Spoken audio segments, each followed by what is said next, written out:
Kwa asubuhi ya leo Ce matin, ninawasalimu wapendwa je salue les bien-aimés, wa ndugu na wadada frères et sœurs, katika jina au nom la Bwana na mkombozi wetu Yesu Kristo. de notre Seigneur et Sauveur Jésus-Christ. Amen. Amen. Mungu atubariki. Que Dieu nous bénisse. Ni tabia moja mbaya sana C'est une mauvaise habitude. wakati neno ya Mungu inatoka, Lorsque la parole de Dieu sort, tangu ulianzaka wewe hauyaitikaka amen hata siku moja. depuis que tu avais commencé, tu n'as jamais ponctué par Amen. Donc uko na tabia mwa mubaya kupita hata mupagani. C'est une preuve que tu as une mauvaise habitude, plus qu'un païen. Juu hapa Parce qu'ici, hii si zehebu, nous ne sommes pas dans une dénomination. hii ni kanisa la Yesu Kristo. Celle-ci, c'est l'église de Jésus-Christ. Benye balipokea ujumbe wa wakati wao. Les gens qui ont reçu le message de l'ère. Donc kama wewe ulipokea kile kenye huko, Si tu as reçu ce que tu es, Maria wakati alipokea ujumbe lorsque Marie a reçu le message wa kusema kwamba disant que atabeba mimba, elle va concevoir, alisema amina ifanyike sawa sawa na vile unasema. elle a dit Amen, qu'il soit fait selon ce que tu as dit. Make amina njoo vile vile gisi iko. Amen veut dire ainsi soit-il. Make we make biote benye banasomaka haiya kuwaka njoo vile gisi iko. Donc pour toi, tout ce qu'on lit ici, ce n'est pas ce que tu crois. Mungu atusaidie sana. Que Dieu nous aide beaucoup. Ata kuko bupole bwa bunafiki. Il y a la douceur hypocrite. Ofemishizo yake tu ya vile vile. Oh mon frère, moi je n'aime pas être trop agité. Na vingine ni kiburi kia shetani. Et aussi, parfois c'est l'orgueil du diable. Sisi Nous ici, tulikuwa kazamani jadis, batu babiburi, on était des orgueilleux. ba mafier, On était hautains. batu bakutokuti, On était désobéissants. zamani. Jadis. Mesa tulipokea hivi Bwana anasema. Mais quand on a reçu l'ainsi dit le Seigneur, Biblia inasema mkufwe. mais la Bible dit de mourir. Bila vimatabia byako vyote vinapaswa kufa. Avec vos anciennes habitudes là. Juwewe unakuwa kiumbe kipya. Parce que tu es devenu une nouvelle créature. Biko binakuwa haya. C'est honteux Bahubiri bageni banaanza kusema je ne peux pas demander amen. de voir le prédicateur visiteur vous demander de ponctuer par Amen. Ni vitu vya haya. C'est honteux. Jua na yu aseme niko katikati ya batoto ya Mungu. Parce qu'il sait qu'il est au milieu des enfants de Dieu. Na kile kenye niko nasema ni kia Mungu wao. Et ce que je dis appartient à leur Dieu. Musa wakati alikuwa anaambia batoto ya Mungu kile kenye Mungu anasema. Lorsque Moïse disait aux enfants d'Israël ce que Dieu disait, Batoto ya Mungu walikuwa wanasema tutafanya sawa sawa na vile Mungu anasema. les enfants de Dieu disaient que nous allons faire selon la volonté de Dieu. Umu mu Biblia Ici dans la Bible, muko patron mwenye akwaga napenda hata bafanyakazi bake bamsalimie. il y a un patron qui ne voulait même pas que ses serviteurs les saluent. Mpaka yeye asalimie batu yake bakazi. Il voulait que lui salue ses serviteurs. Lakini bengine Mais les autres, tango baliamini depuis qu'ils ont cru, na vile gisi balikuwaka, et comme ils étaient avant, akifika tu mu biro une fois arrivés dans leur bureau ama afike mu magasin yake ou dans son magasin, mpaka wafanyakazi jambo chef. il attend que ses serviteurs lui disent bonjour. Kama wao kumsalimia na kuangalia, Et si toi tu ne lui as pas dit bonjour, il te regarde, we haukumsalimia, il te dit toi attention, tu ne vas pas saluer. uko na sumu we. Tu as du Ya poison. nini si wewe usalimie kwa batu? Mais tu dois d'abord commencer à saluer aussi tes prochains. Ni Biblia fe. C'est aussi la Bible, mon frère. Mungu atusaidie sana. Que Dieu nous aide beaucoup. Leo ni siku ya neema. Aujourd'hui, c'est un jour de grâce. Un jour de Mungu grâce. aliweza kupenda mvua inyeshe. Dieu a voulu qu'il ait la pluie. Na mafashi yote kuko karamu. Aujourd'hui, dans beaucoup d'endroits, il y a des fêtes, des dunia festins. muzima Partout dans le monde. kuko karamu Il y a le festin ya Pasaka. de Pâques. Leo ni siku ya Pasaka kudunia. Aujourd'hui, au monde, c'est le jour des Pâques. Niliona balikata matawi J'ai vu les gens couper des rameaux pale mu mahembe sous les manguiers. beko banaulisha 500. Ils étaient en train de vendre cela 500 francs. Lakini kuko watu abaenezi. Mais il y a des gens insensés. Kilubi haina kuja kiakula tu mavi na kulala kuwezi. Un fou n'est pas seulement celui qui dort au WC ou qui mange la boue. Kuko bilubi mu makoti. Il y a aussi des fous en cravate. Niuze tawi. Que j'achète le rameau. Nende nayo wapi? Maintenant, pour aller où avec?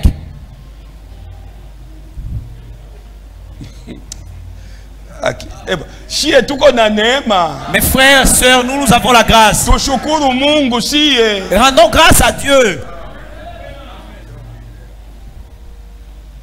Shie Pasaka yetu. Nous, notre Pâques, Ishaga chinjwa. il était déjà immolé. Tena mara moja tu. Et une fois seulement. Pasaka yetu ni Yesu Kristo. Et notre Pâques, c'est Jésus-Christ. Mungu alitusaidia sana. Dieu nous a beaucoup aidés Tutoke mubule bongo. de sortir dans ces mensonges. Hatuna kia kujisifu. Mon frère, nous ne sommes pas ici pour nous vanter. Alisema Parce qu'il a dit, si kwa mwenye kutaka ce n'est pas par votre vouloir, bali kwa neema. mais par grâce. Matawi anatingiza Les mukanisa. rameaux, les gens ont agité ça dans l'église. Kuko bwana mmoja aliambia bibi yake aende abebe $240. Il y a un monsieur qui a demandé à sa femme d'aller prendre $140. Mais akalomba eskize kwa bwana yake hapana. La femme a dit, pardon mon mari, Kuko non. matayarisho ya Pasaka. Nous sommes en Si préparatif la de Pâques. Je n'ai plus le temps. Ese angalia huyu dada. Moi je dis, regarde la soeur. Kama kipofu Si un aveugle anaongoza kipofu mwingine conduit un autre aveugle, kuishia kwabo ni mushimu. tous deux c'est dans la fosse. Ndio vile Biblia inasema. C'est ce que la Bible dit. Shie tuko clair. Nous sommes clairs. Hapana baba benyewe kwa sema akishavala kakola ndio asema iko clair. Et non pas ceux-là qui portent des collants et après elles vous diront qu'elles sont claires. Benye kuwa clair ni shie benye tuliamini ujumbe Au contraire, c'est nous qui avons cru au message de l'air qui sont clairs. Tunaona mbali sana. Parce que nous voyons très loin. Nabii anasema Les prophètes disent, kama ule tai si cet aigle aliumbwa munamuna yake ya kipekee. a été créé d'une manière spéciale, Sie tuko ba Kristo ba kipekee. nous sommes des chrétiens spéciaux. Asema ule tai On dit que cet aigle, Mungu alimupa manyoa. Dieu lui a donné des plumes, Munamuna ata pepo iko je. de façon que même s'il y avait Haitapeperusha tule tumanyoa twa. cela ne peut pas emporter ces plumes. Bombo. Mais les corbeaux Haiwezi kufika pale kwenye tai. ne peuvent jamais atteindre le niveau de l'aigle. Manyoa yake ni mwepesi. Parce que ses plumes sont légers. Na ye hakuumbwa mwa ile Et hali. lui aussi n'avait pas été créé de cette Na façon-là. jinsi tai eko napanda sana. Et de la façon dont l'aigle monte Na plus haut, vile eko naona sana. et c'est la même façon qu'il voit clair. Donc mukristo wa bya kweli. Un véritable chrétien, Wakati eko nasikia hii neno. lorsqu'il écoute cette parole, Eko napanda imani. il monte en Na foi. ndio vile eko nafikia Et kugusa c'est mahali ya mbingu. de cette façon qu'il est en train de sentir comment toucher les lieux célestes et les promesses célestes. Mungu atusaidie. Que Dieu nous aide. Nani frère uisha kuchoka. Frère Ledou, vous êtes déjà fatigué. Docteur hata uko docteur uko muimbai. Docteur, même si vous êtes docteur, vous êtes chante. Kazame uisha komalisha. Frère Gassam, vous avez Beba micro frère. formé les enfants. Na mimi nitaimba. Prenez le micro, frère, où je chante aussi. Est-ce que si tunajua mfalme moja ni Yesu Kristo? N'est-ce pas, nous connaissons qu'il n'y a qu'un seul roi qui est Jésus. C'est le roi des rois. Entonnez les cantiques, Jésus-Christ est le roi des rois. Utupatie frère. Entonnez-nous ces cantiques, frère, Kusudi tuendelee. pour que nous puissions bien avancer. Tumutape kwa Yesu. Louons d'abord c'est Jésus. Biblia inasema Car la Bible dit, hatuna cha nous kumupa. n'avons rien à lui donner. Cha kumupa ni sifa ya Nous midomo ne yetu. pouvons lui donner que la louange de nos Kila kiumbe lèvres. chenye pumzi Que chaque être qui respire, kimusifu. loue-le.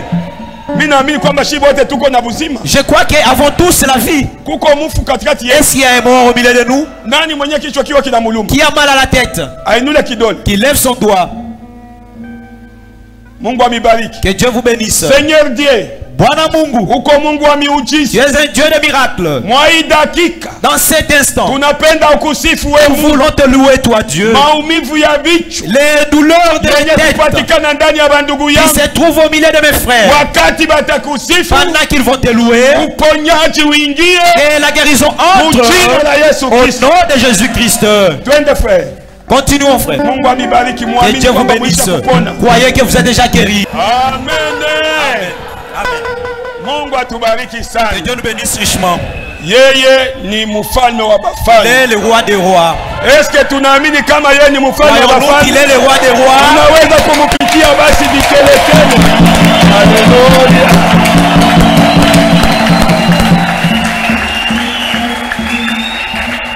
Ndio Oui, anastahili. il est digne. Wakati bengine beko banaenda kuimbia mutu, Pendant que les autres chantent pour l'homme, siye tunamwimbia mfalme wa mais nous bafalme. chantons pour le roi des rois. Ndio kwa maana Biblia inasema, C'est pourquoi la Bible dit asema mataifa yote que toutes les nations imupigie mikono acclament pour lui. na wote wapike vikelekele. Et tous lancent les cris de joie. Ni neno ya Mungu. C'est la parole de Dieu. Amen. Amen. Asema kwa sababu yeye Bwana ni Mungu wa On kuogopesha. dit parce que le Seigneur c'est un Dieu redoutable. Ndio Psaume 47. Oui, c'est dans Psaume 47.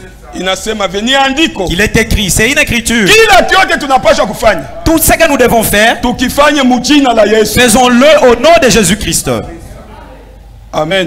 Amen. Na ndio kwa maana hapa Et c'est pourquoi ici, tunajua moya mwenye tunakusanyikia nous connaissons l'un pour qui nous sommes réunis, ni Yesu Kristo. que c'est Jésus-Christ. Na eko katikati yetu. Et il est au milieu de nous. Kwenye kuko le roi des rois. Là où il y a le roi des rois, Wewe hauna na uwezo. Discipline ya hapa kwetu. la discipline d'ici chez nous, Bageni betu mutusikie vizuri. nous nous adressons à nos visiteurs. Na badiakre musikie Et bien. les diacres aussi, soyez attentifs. Muboka na valeur yenye tuko tunabamba amo Yesu. Dans la Hapa. crainte et la valeur avec laquelle nous tenons à Jésus, Aturuhusu mutu nous ne permettons pas à un homme kuweka mkulu yule ya mkulu mwingine huko. de superposer ses jambes ici. Est-ce que kanisa tunashikia? Église, est-ce que nous comprenons? Wende uweke mkulu yule ya mkulu wengine kunyumba yako Va superposer tes jambes à la maison chez toi au kubiro yako ou dans ton bureau, kwenye uko chef. là où tu es chef. Mais hapa Mais ici, tuko na chef moya. nous n'avons qu'un seul chef. Malgré uko komanda. Malgré que tu sois commandant, Kama uko hapa si tu es ici, uko rikimba. tu es Rikiri. un caporal. Tu es un caporal. Rikiri. Tu es un rikiri. Unajua rikiri? Ni bale banaenda ku formation baisha kuwapalula kipa. Tu es un recrue.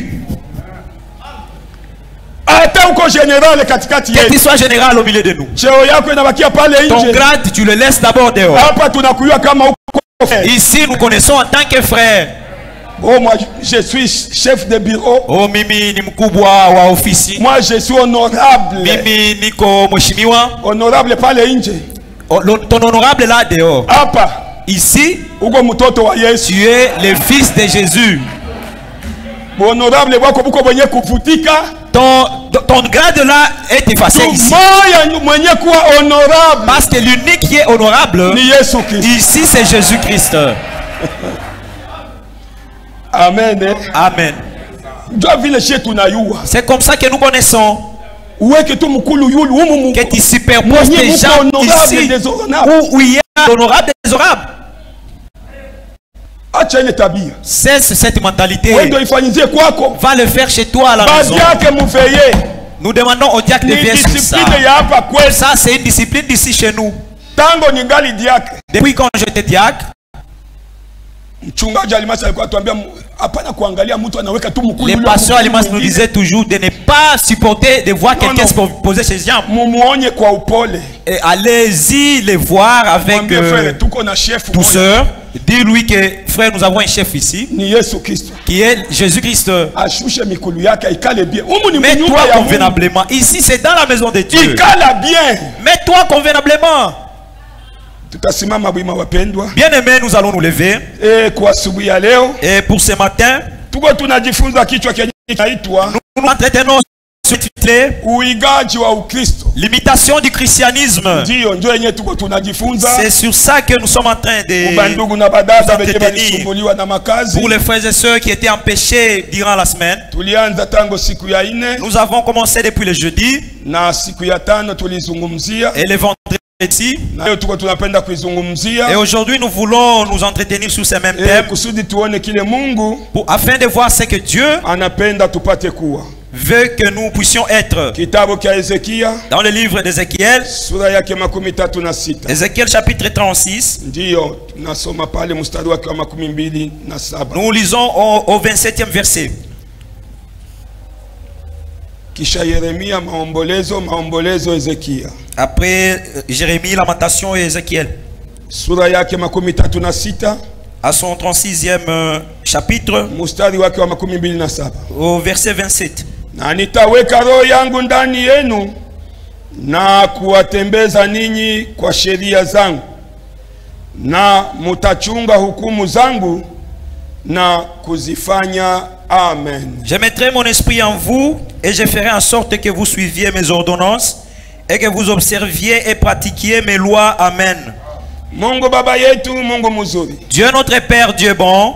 Tunakuja kuleta ikipande ya neno mu mikono yako. Nous venons confier cette portion de l'écriture entre tes mains. Wewe ndio ulisema. C'est toi qui as dit. Mwai wakati wa mwisho. En ce temps de la fin. Hakuna mtu atafundisha mtu mwingine. Personne n'enseignera son semblable. Wewe pekee utafundisha taifa yako. C'est toi seul qui va enseigner ton peuple. Tosha basi akili yangu. Ôte mon intelligence. Tosha budu waibu wangu. Ôte ma connaissance. Wewe pekee useme na taifa yako. Et que toi seul parle à ton peuple.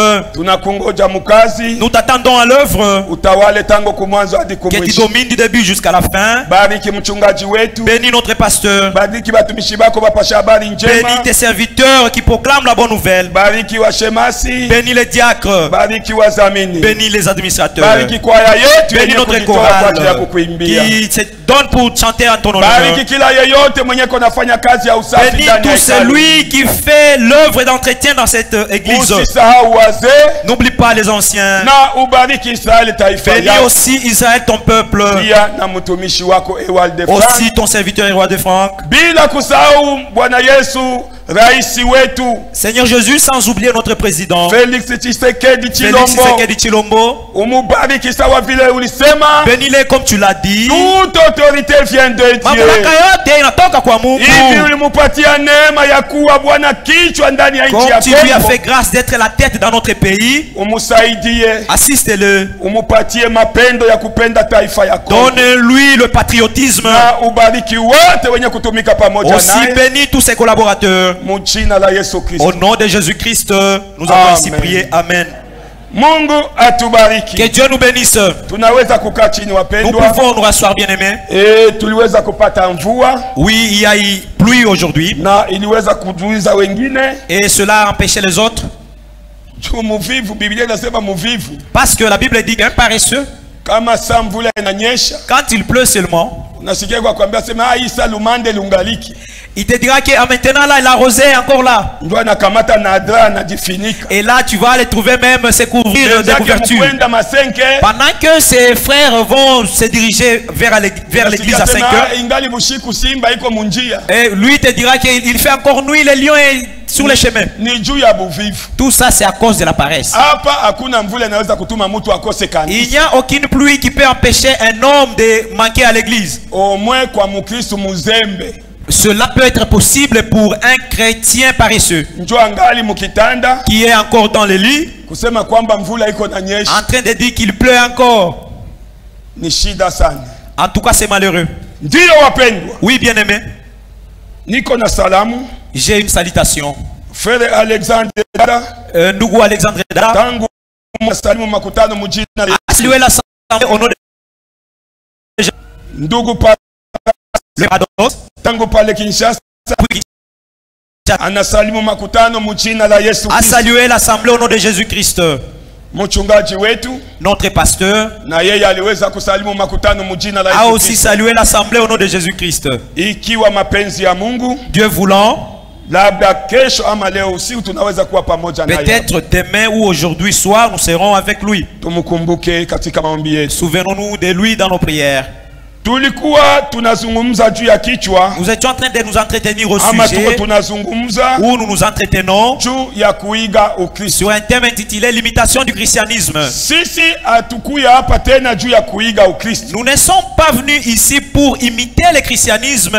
Tulikuya hapa kusudi tupate kuwa bakristo babia kweli. Nous sommes venus pour devenir de véritables chrétiens. Kwa sababu kila kyote, parce que chaque chose kenye kinahitajika juu ya kuwa Mkristo, qui est demandé pour devenir chrétien, tuko nakyo, nous l'avons.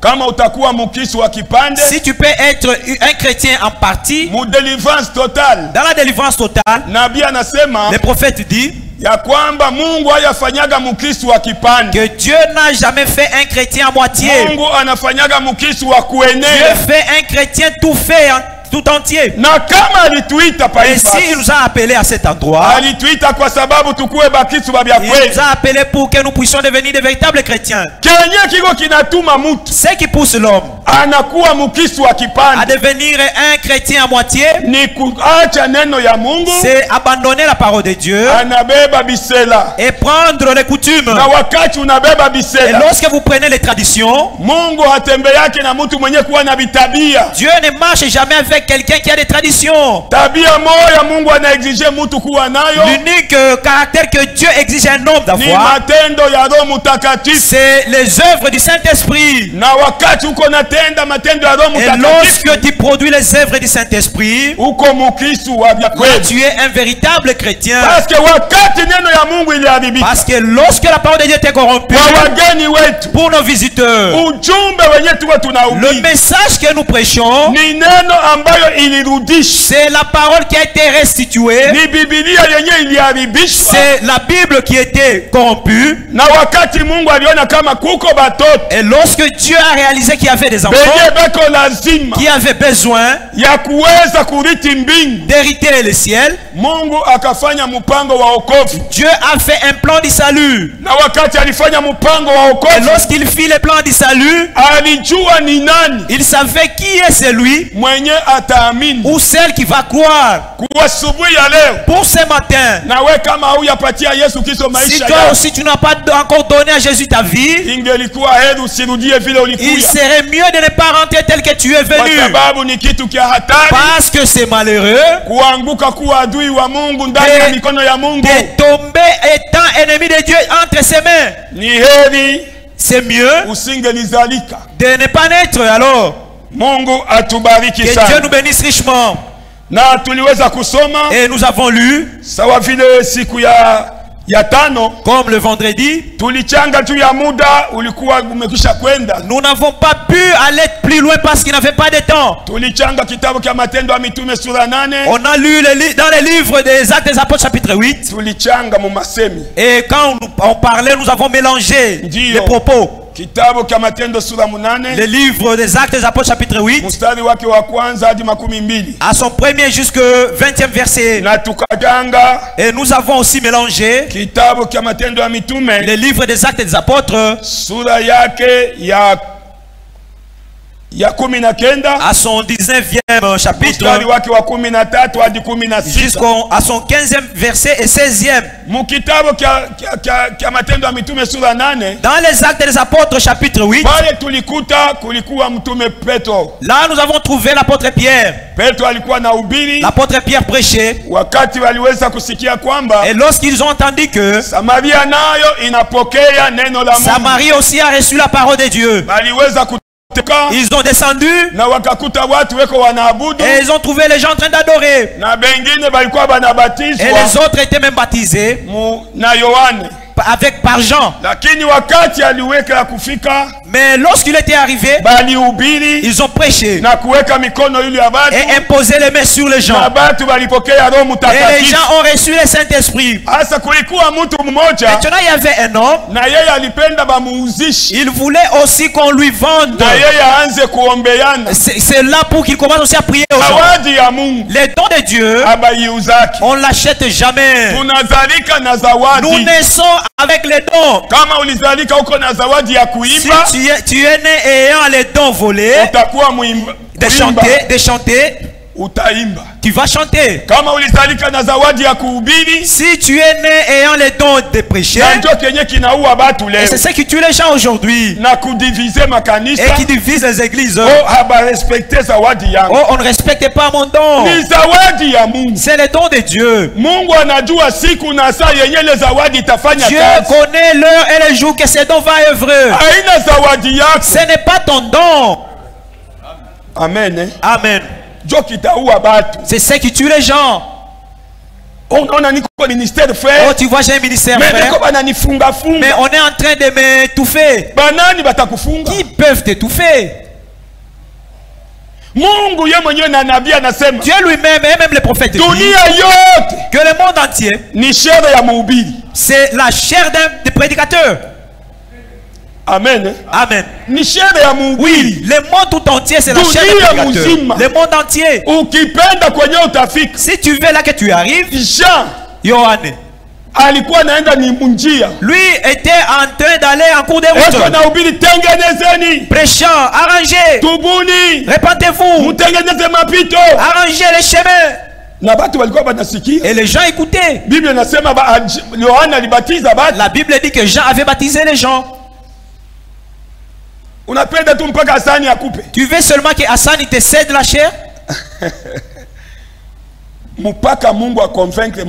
Il faudrait que Dieu convainc d'abord son cœur. Maintenant là, Hassan te cède sa chair. Avant qu'il ne soit convaincu de Dieu, toi sois patient. Parce que ce n'est pas ton don à toi, mais cela appartient à Dieu. Ne cherchez pas les désordres pour rien. Que Dieu nous aide beaucoup. On avait envoyé quelqu'un d'autre d'aller prêcher à Élie. À Élie. Pourquoi irais-je prêcher là-bas? Qui dira amen là-bas? N'est-ce pas, il y a aussi les enfants de Dieu. S'ils écoutent la parole de Dieu, ils seront obligés de dire amen. À Elia, non, je n'irai pas. Là, non. Au moins ici même. Au moins ici. Tu vas attendre jusqu'à fatiguer. N'est-ce pas, mes jeunes ministres? En tout cas, j'ai des sensations. J'ai des sensations en moi. Nous avons beaucoup de marchés. Le frère Branham dit, je lisais ces brochures pendant que je faisais ma sieste. Il disait, quand je réalise que j'ai fait autant de jours sans prêcher, si je sens que cela bouillonne à moi, la nuit je réveille mon épouse. Je la provoque un peu. Je lui dis, madame, tu sais, ces jours-ci, l'Esprit de Dieu est en train d'œuvrer. Si elle ose seulement dire, ok, oui, c'est fini, je vais prêcher l'évangile et après je me décharge. Toi tu veux seulement là où il y a beaucoup de gens. Parce qu'à Elia il y a moins de 100 personnes. Donc ton onction n'est que quand il y a, mais la Bible dit 2 ou 3. Je suis au milieu d'eux. Prêche l'évangile là où il y a 2 personnes même. Tu prends d'abord ta famille. Ta famille elle-même ne croit pas que tu es serviteur. Mais tu veux seulement monter ici à la... Que Dieu nous aide beaucoup. Oui. Nous parlons au sujet de l'imitation du christianisme. Ici où nous sommes, nous ne pouvons jamais imiter le christianisme. Lisons un peu à ces jeunes de Actes chapitre 19. Oui. Actes chapitre 19 dit ceci. Verset 19:13, frère.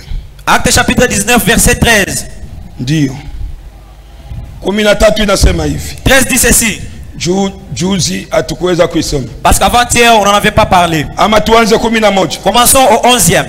Mungu alifanya kwa mikono ya Paulo maajabu zaidi. Et Dieu faisait des miracles extraordinaires par les mains de Paul. Hata watu walitoa vitambaa na nguo zilizogusa mwili wake wakaziletea wagonjwa, na wagonjwa yao yaliweza kuondoka, pepo mchafu wakatoka. Au point qu'on appliquait sur les malades des linges ou des mouchoirs qui avaient touché son corps, et les maladies les quittaient et les esprits mauvais sortaient. Mungu atubariki sana. Que Dieu nous bénisse richement. Est-ce que tuko tunasikia Biblia? Est-ce que nous écoutons bien la Bible? Paul, tunayua maisha yake. Nous connaissons bien sa vie. Alikuwa nani mutesi wa kanisa? C'est un persécuteur de l'église. Alipata neema sawa sawa na wewe. Il a reçu grâce comme toi. Alikuwa mukanisa. Il était dans l'église. Tena alifundishwa na Gamaliel. Et encore il était enseigné par Gamaliel. Alikuwa maana théologien wa hali ya juu. Il était un théologien. Hakukuwa natumikia Mungu wa kweli. Il ne servait pas un Dieu véritable. Il a eu grâce dans les chemins de Damas. Il a rencontré lui-même l'homme des hommes. Il avait une ordonnance pour aller arrêter les gens à Damas. Il avait même ses gardes du corps. Oui. Ceux qui l'accompagnaient. Lorsqu'ils allaient, la Bible dit, soudainement, il a eu une gifle. Il y a un homme et des hommes. Amen. Il a reçu un homme qui s'est déclaré lui-même. Il avait des connaissances avec des rois. Alors qu'il ne savait pas qu'il y avait un roi dessus de ces rois. Lorsqu'il a croisé seulement un seul gifle par terre, Paul lui-même dit, ceux qui étaient avec lui, on regardait Paul en train de regarder par terre. Il était par terre. Oui. Il a commencé à se demander qu'est-ce qui lui arrive. Ils ont entendu comment il a crié. Qui est-il, Seigneur? Amen. Amen. Qui est-il, Seigneur, pour que je t'adore? Paul savait que la voix lui dira, moi c'est Jéhovah. Parce que c'est en lui qu'il croit. Mais il a entendu une voix, moi c'est Jésus que tu persécutes. Tiens. Y a-t-il un autre Dieu, Jésus? Je n'ai jamais entendu. Il dit oui, moi c'est Jésus que tu persécutes. C'est pour que tu te diriges à Damas. C'est moi Jésus. Mon frère, nous sommes de Jésus.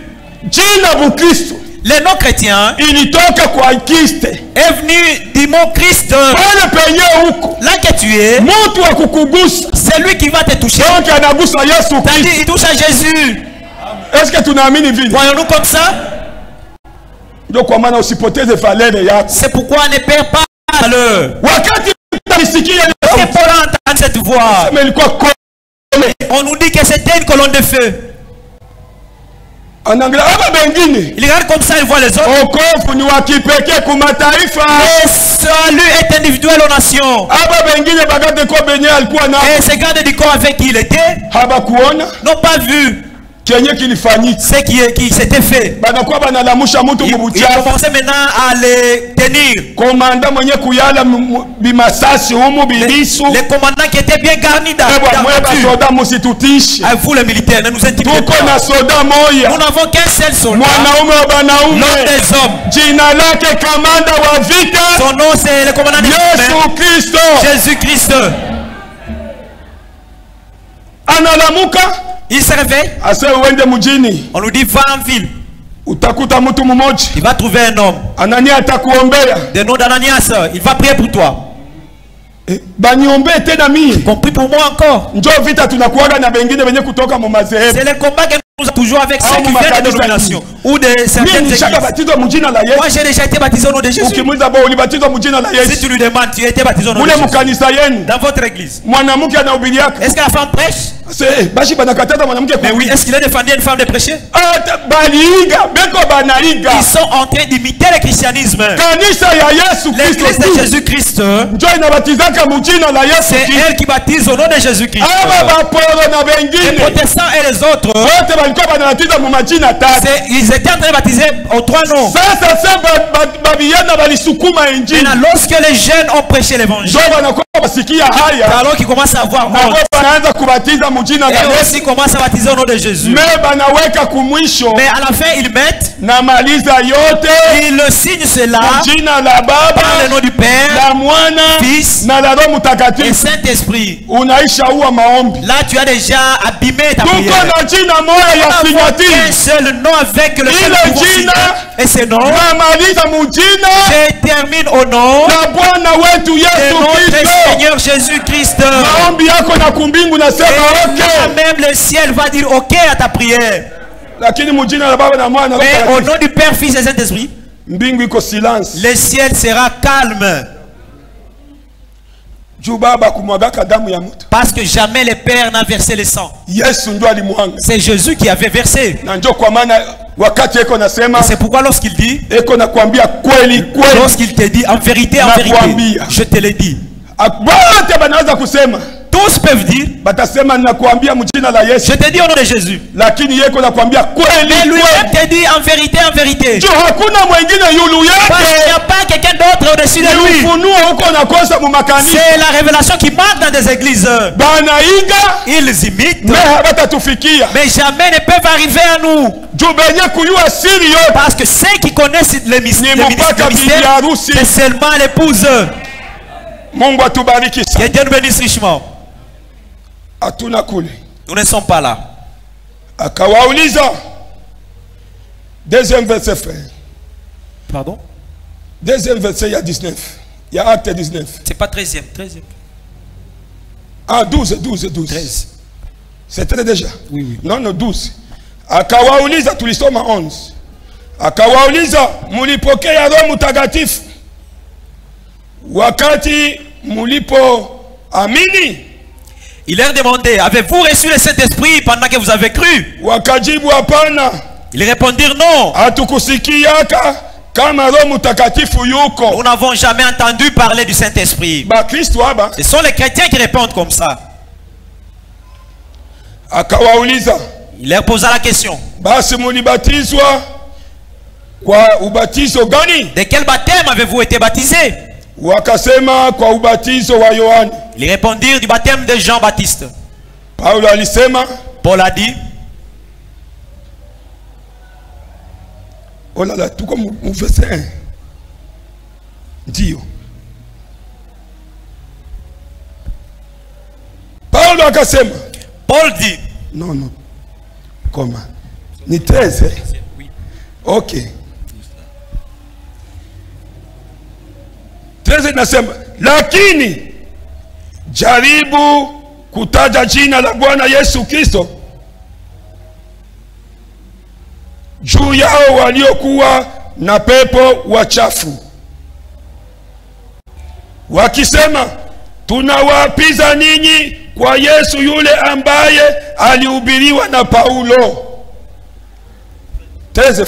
Quelques exorcistes juifs en Milan essayèrent d'invoquer sur ceux qui avaient des esprits malins le nom du Seigneur Jésus, en disant, je vous conjure par Jésus que Paul prêche. Wenye kufanya hivi walikuwa wana saba wasikewa, kuhani mkubwa wa Wayuda. Ceux qui faisaient cela étaient 7 fils de Séva, juifs, l'un des principaux sacrificateurs. Lakini yule pepo mchafu aliwajibu, Yesu ninamjua. Est-ce que kanisa mnasikia? Église, est-ce que vous comprenez?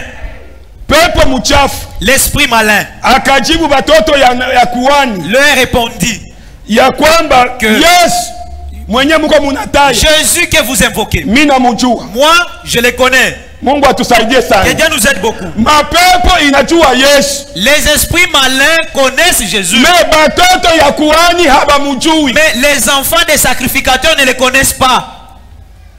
Ni vitu vya ajabu. En tout cas, c'est malheureux.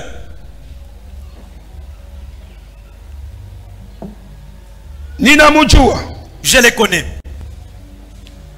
Ni 14 ambao tuko tunaisoma.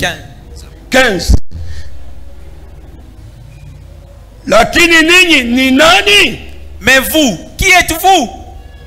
Na yule mtu mwenye pepo chafu aliwarukia, akawaweza, akawashinda mpaka wakakimbia toka nyumba ile wakiwa uchi na wenye vidonda. Et l'homme dans lequel était l'esprit malin s'élançant sur eux, s'est rendu maître de tous deux et les maltraita de telle sorte qu'ils s'enfuirent de cette maison nus et blessés. Que Dieu nous bénisse richement. On nous dit ici que ces enfants, voyez comment Paul était en train de chasser les esprits malins au nom de Jésus-Christ. Et aussi ont voulu imiter. Ils s'étaient dit, même nous, même toi, les dons se diffèrent. Amen. Amen. Nous avons des dons différents. Même nous, nous pouvons prier pour les gens. On ne refuse pas. Allez-y d'abord sur le terrain. Et pour voir. Lorsqu'ils sont arrivés, ils ont trouvé quelqu'un qui était lié de chair, qui était tourmenté par les esprits malins. Je me rappelle, il y a un frère à qui j'avais dit, nous sommes allés prier pour un fou. Quoi? Vous êtes allé prier pour un fou? Comment avez-vous prié? Est-ce qu'on est lié de chaînes? Mon frère, si tu as Dieu, même si la folie était comment, Dieu permettra que cela d'abord s'apaise. Maintenant, n'osez pas d'aller imiter pour prier pour ça. Mais n'est-ce pas la Bible témoigne? Ces enfants des sacrificateurs, c'était dit, nous connaissons, nous allons aussi prier. Ils sont allés. Arrivés dans la maison, ils ont rencontré un fou. Ils ont commencé à imposer les mains sur lui au nom de Jésus. Et Paul, les démons ont écouté. En tout cas, ce sont des pirates, c'est petit. Alors il leur posa la question. Vous qui êtes-vous? C'est Jésus que vous citez. Je les connais. Maintenant vous, qui êtes-vous? La Bible est claire. La Bible dit qu'il les a vaincus. Il les a tous saisis. Il les a battus. Il les a battus. Il les a battus. Et lorsqu'il les a battus, il les a même enlevé leurs habits. Et quand il avait enlevé leurs habits, en tout cas ils ont dit ça. Je ne sais pas comment ils ont trouvé les chemins de sortie. Tous avaient pris fuite. Maintenant, imaginez un prédicateur commence à fuir les gens. Nu au milieu des gens. Et demain tu diras quoi? On dira, hey! N'est-ce pas, tu étais sorti nu là-bas? Respecte-toi. C'est pourquoi n'imitons pas. Que Dieu nous aide beaucoup. Mes frères bien-aimés, n'imitons pas. Dieu a donné à chacun son don. Et chaque don a son temps propre. Que Dieu nous bénisse. Nous parlons au sujet de l'imitation du christianisme. Et lorsqu'ils sortirent nus, continuons. Walitoka uchi na vidonda. 17.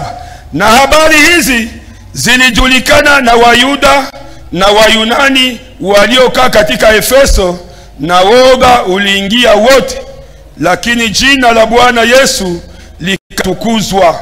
Cela fut connu de tous les Juifs et de tous les Grecs qui demeuraient à Éphèse. Et la crainte s'empara de tous, et le nom du Seigneur Jésus était glorifié. Que Dieu nous aide beaucoup.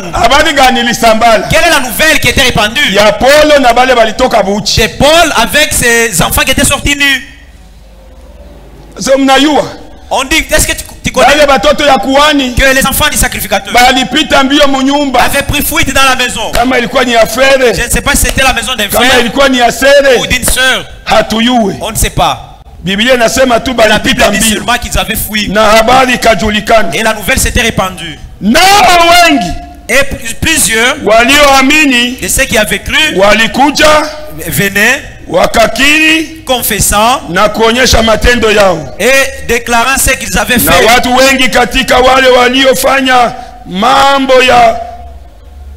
Et nombreux de ceux qui avaient fait des arts magiques ont apporté leurs livres et les brûleurs devant tout le monde. Et la valeur de ces livres était estimée à 50 000 pièces d'argent. Que Dieu nous bénisse richement. La Bible est claire. Si tu crois, tout ce que tu avais qui sont en dehors de la parole, tu dois les amener auprès du sacrificateur ou du prédicateur qui t'avait évangélisé. Mais aujourd'hui il y a des gens qui croient, mais restant avec des livres magiques dans leur maison. Les livres des cancans, vous en avez dans vos maisons. Tu ne vas pas progresser parce que tu as encore un lien avec le diable.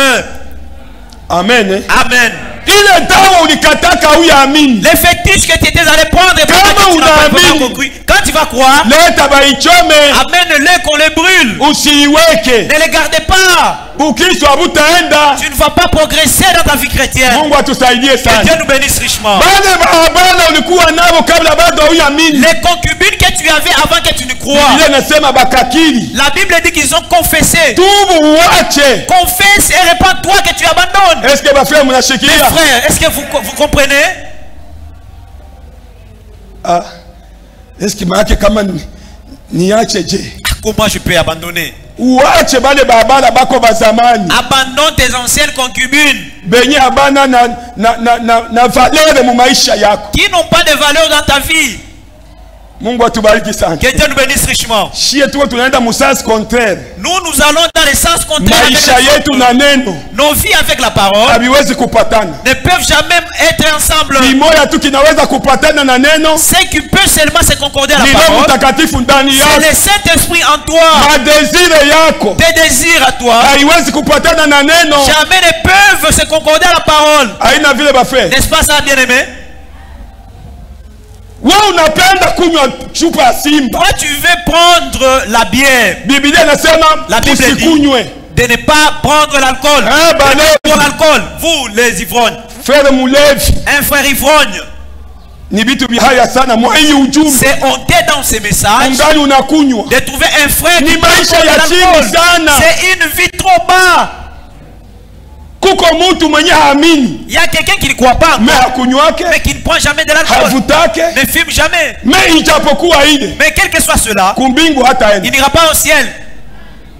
Toi avec le message, mais tu prends l'alcool, donc tu ne fais rien ici. Mieux vaut rester à la maison. Qu'on te connaisse seulement ce que tu es. Que Dieu te bénisse richement.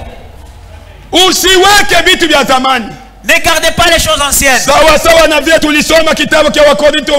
nous avons dit dans les livres de 1 Corinthiens, chapitre 5, verset 9 jusqu'au 13e, dit ceci.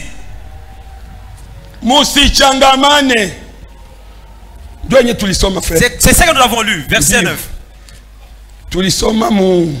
Nous avons lu dans 1 Corinthiens chapitre 5. Lisons un peu aussi pour ceux-là qui n'étaient pas là.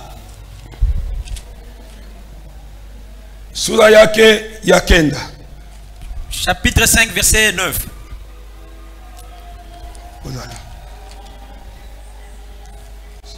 Dio. Oui. Inasema hivi.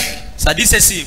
Niliwaandikia ninyi katika barua ya kama msichangamane na wazini. Je vous ai écrit dans ma lettre de ne pas avoir des relations avec des impudiques.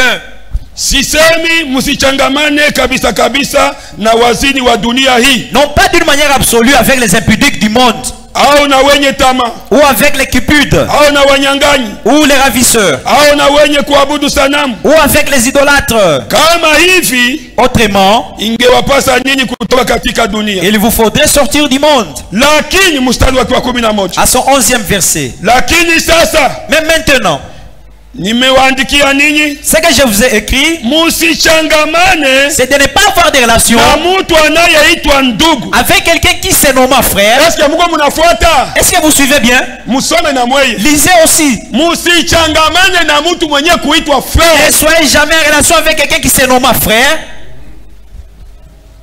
sœur ou sœur. Tuendelee. Continuons. Kama akiwa muzini, si il est ou elle est impudique, Biblia inasema, Bible dit, tusichangamane, ne soyons jamais en relation na mtu mwenye kuitwa ndugu, avec un frère qui se dit frère, akiwa muzini, étant impudique. Muzini unaacha bibi yako, un impudique qui abandonne sa femme, kufuata bibi mwingine, et va suivre une autre. Biblia inasema tukufukuze. La Bible nous dit de te chasser au milieu de nous. Mais c'est ce que la Bible dit. Attends là en bas. Même manger avec toi, nous ne sommes pas autorisés de le faire. Parce que tu es un sale, un frère impudique. Vendredi l'Esprit de Dieu nous a dit le vendredi qu'il y a une église qui autorise la polygamie. Et cette église, son adresse est à Kichanga. C'est un pasteur qui prêche même dans des radios. Lui en a 5. Si tu veux aussi, allez-y prendre une femme là-bas. Cette église fait appel aux gens, les impudiques. Allez-y là-bas. Parce que la Bible nous défend d'être avec vous alors que tu es impudique. La Bible dit, tu ne peux pas hériter le royaume des cieux. Mes frères, croyez-vous comme ça? Oui. C'est la parole de Dieu malgré qu'elle est dure. Mon frère. Mais cette parole vraiment, je laisse. Es-tu normal? Que tu laisses quoi? La Bible dit, pour éviter l'impudicité, que chacun ait sa femme. C'est pour éviter l'impudicité.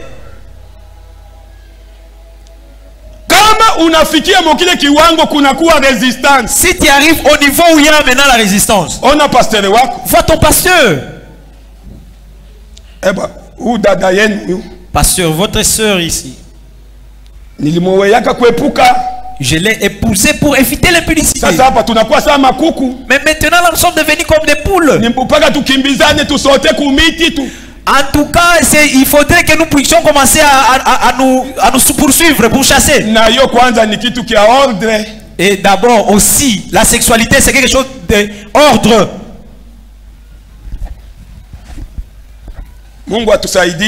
Que Dieu nous aide. Nous parlons d'une manière globale. Parce qu'il y a des enfants, il y a des gendres ici. Nous n'avons pas de maman présidente ici qui va enseigner les mamans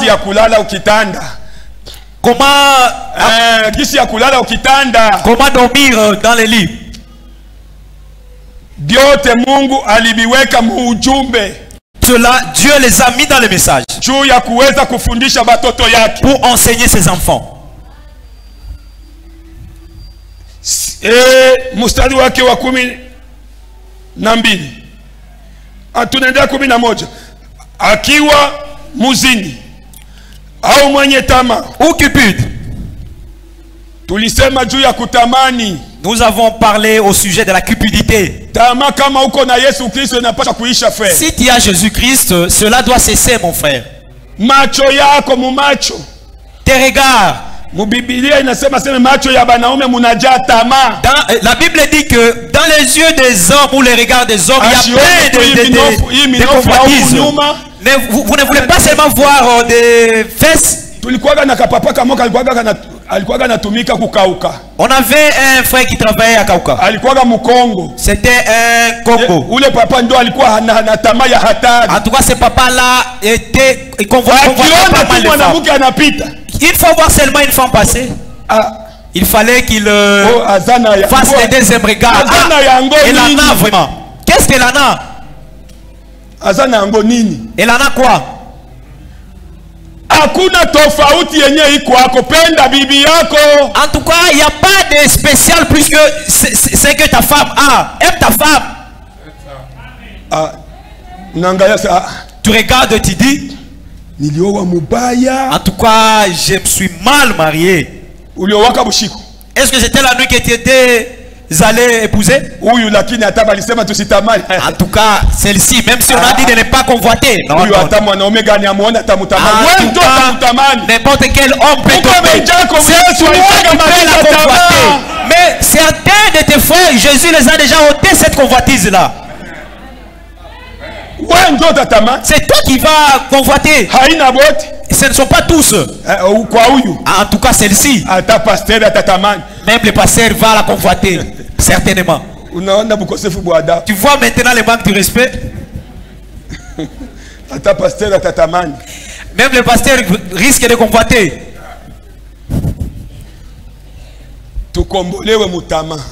Que nous soyons qualifiés dans la convoitise. Quelqu'un qui vient de Kinshasa. Imaginez quelqu'un qui vient de Kinshasa. Dans la capitale. Et tu viens de tomber à Kabimba. Ou à Nyunzu. Êtes-vous normal vraiment? Que tu viens de la capitale pour venir tomber dans le territoire. En tout cas, tu es nul. Que tu sois surpris dans le territoire alors que tu viens de la capitale. Un frère sort d'ici vers Kala pour acheter le maïs. Et à son retour, ma soeur, je vais arranger ma soeur. C'est quoi? Si tu dis oh Baba Anna, parle. On t'appelle jamais chérie. Baba Anna, parle. Parle Baba Anna. Bon, attends d'abord qu'on mange. Là je vais parler. Maintenant à Kala où j'étais, je suis tombé. Sur quel arbre? Sur un papayer ou goyavier? Quel est cet arbre qui n'est jamais dur pour que tu tombes? Sur quel arbre? Des feuilles de manioc. As-tu déjà entendu quelqu'un monter sur les manioc? La tige de manioc. La Bible dit ce que tu ne veux pas qu'on fasse pour toi, ne le fais pas pour d'autres. Demain, elle aussi te place là-bas. Oh, tu vois papa de Anna? C'est quoi? Je parle.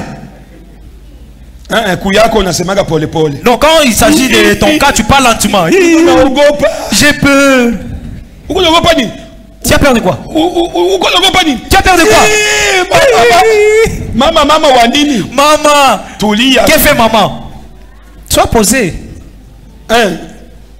Bon. Je risque de rater le travail à cause de ça aujourd'hui. Parle frère, non? Que je ne sois répudié. Toi. Ça va. Est-ce que tu as touché un homme? La Bible dit français. Bible nasema. Là commence le français. Bible nasema. Yako hakuna la Bible. Pour toi, il n'y a pas question de Bible. Yake ndio kuko Bible. C'est pour elle qu'il s'agit de la Bible. Biblia inasema, la Bible dit, kenye hautaki, ce que tu ne veux pas, na wewe usikitendee mwingine. Ne le fais pas aussi pour l'autre. On a fait le match. Regardez les yeux du frère. Aujourd'hui, je vais tuer quelqu'un. Tu vas tuer pourquoi? Pourquoi lui ne t'a pas tué? Tama. La convoitise. Si tu es enfant de Dieu, la convoitise doit prendre fin. les frères, ne pas convoiter nos sœurs ici. Ne dérangez pas nos sœurs.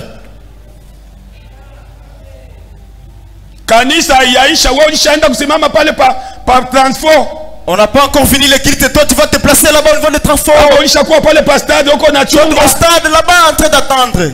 Une très bonne position là. Et va passer par ici. Pour la déranger seulement. Satan aussi entre en chaque jour nos sœurs nous vous enseignons. Le mari qui doit te prendre en mariage, il doit d'abord passer voir le pasteur. Alors que le pasteur va informer à tes parents.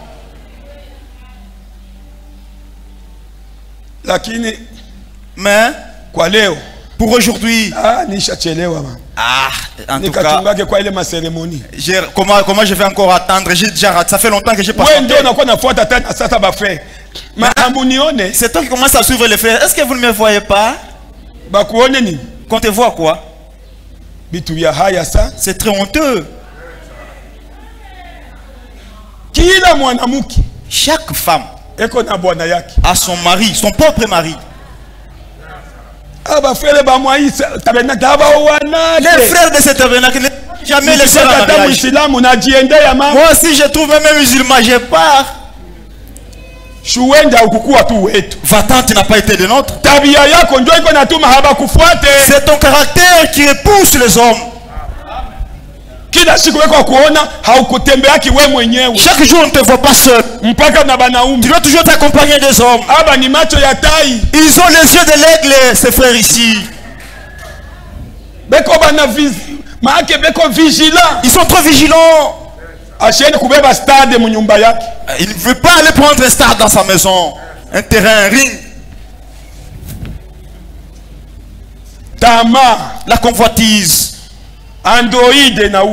L'androïde dit aussi nos sœurs. L'androïde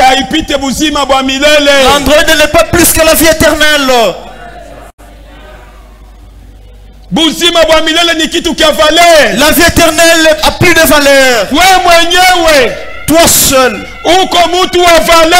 tu es la personne de valeur. Le message n'a pas pu fixer le prix pour toi. Le prophète a parlé de 10 000 mondes.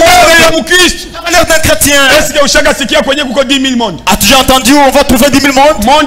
Il n'y a qu'un seul monde. Parce que ça manquait de prix.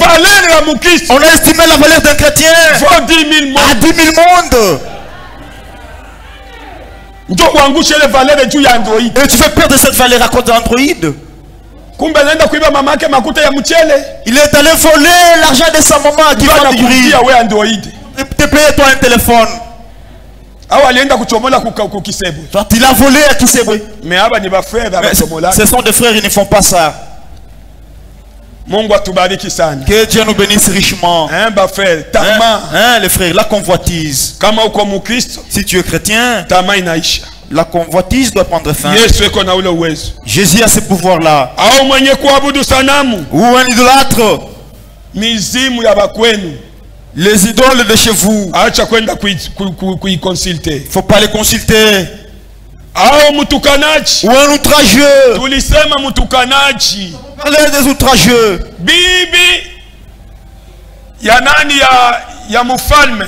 mwenye aliweza kuoa Esther. La femme du roi. Non. Le roi qui avait pris Esther. Le roi qui avait pris Esther. Esther Vasti hakuweza kufukuzwa kwa nyumba juu ya usharati. Chassé Vasti à cause de l'impudicité. Juu ya majivuno na kiburi. Elle était répudiée à cause de son arrogance et son orgueil. Na matukano. Ses outrages. Ah, yeye mfalme nigadiki na bangu. Mais j'ai les miennes ici. Njoo mwanamke wa kwanza kuanza bumama president. C'était la première femme qui avait commencé la présidence. Na mimi ningaliki na benjangu banamuke. Je suis entouré de mes collègues femmes, mes amis. Mwanaume njoo kichwa. C'est l'homme qui est la tête. Hata kama balikuwa banakusuka. Même si on te tressait. Hata ulikuwa unafanya kazi gani? Même si tu faisais quoi? Ngoja nishuke. Laissez-moi descendre un peu. Mutege mashiki. Prêtez bien l'oreille. Hata ulikuwa unafanya kazi gani?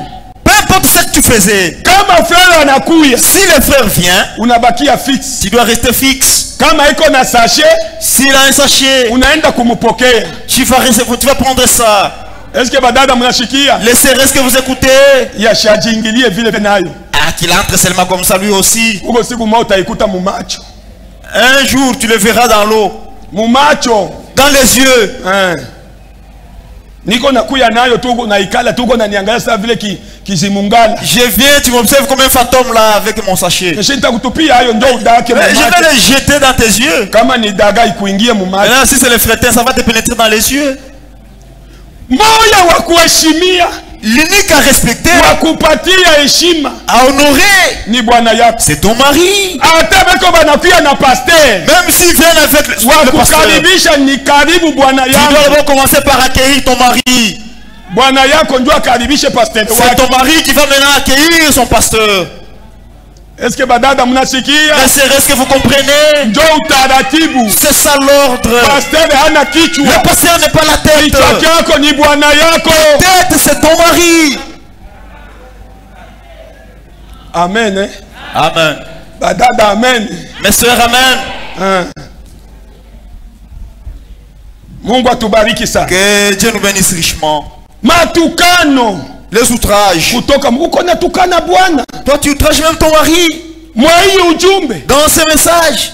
Kiburi. L'orgueil. Hapana, kiburi ndio kilituma Vasti anapoteza bunyumba. C'est ça qui a fait que Vasti perde. Abandonnez cela mes sœurs. Vous avez déjà cru. Mubadilike. Changer. Ile ni mapepo ya watu ya nje. Ce sont les démons des gens du dehors. N'imitez pas les nations. Vous êtes enfants de Dieu, fils de Dieu.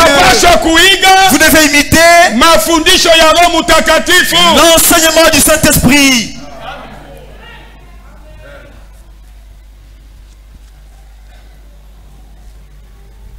Matukano. Les outrages. Ulevi. L'ivrognerie. Hein? Bulevi va faire. L'ivrognerie, les frères. Il y a un prédicateur, je ne peux pas citer son nom. Il prêche quelque part là. Tu vas trouver sa bouteille dans un sachet noir.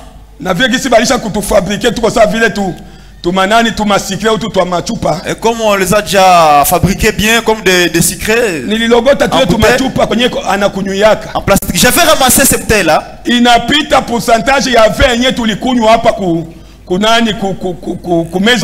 teneur d'alcool dépasse le vin que nous prenons ici à la Sainte-Sainte. Nous on a pris le vin qui a 11% d'alcool. Lui son vin c'est 12% d'alcool. Un prédicateur hein? Et il prêche l'évangile. Paul a dit que je ne sois pas un con. Prêcher les autres que moi-même je reste. Il n'y a pas de ciel pour les prédicateurs. Il n'y a qu'un ciel. Et le prédicateur. Et nous tous. Notre ciel à nous est seul. L'ivrognerie. Il y a des frères qui viennent nous dire, es-tu aussi votre frère? Non, lui il est le frère modéré. Nous prenons un petit verre avec lui, hein, modérément.